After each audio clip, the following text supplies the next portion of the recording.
Happy journey movie hero Hariharan గారు మనతో ఉన్నారు.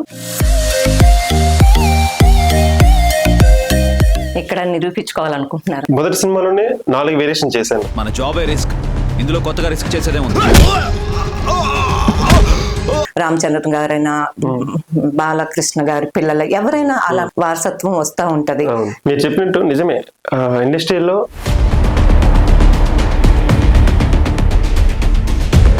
సో తెలుగు ఇండస్ట్రీలోనే ఎక్కువ గ్లామర్, అందం, టాలెంట్ ఉంటే కలరు, హైట్ అవన్నీ కాదు. సుహాస్ గారు కావచ్చు,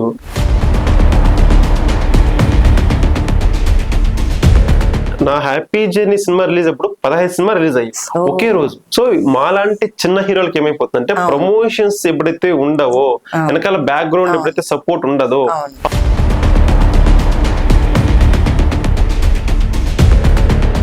హరిహరన్ మా మదనపల్లి పిల్లడని మీరు డెఫినెట్ గా చెప్పుకుంటారు. ప్రతి ఒక్క నోట ఈ మాట అనిపించుకుంటారు. పోచమ్మా, ఎల్లమ్మా, నూకాలమ్మా, మీ చల్లని దయతోని ఇప్పటి వరకు నా బండి ఎవ్వరు చావుకి కారణం కాలే. అట్లనే ఇక ముందు కూడా మంచిగా నడిపిస్తారని నేను మొక్కుతున్నా.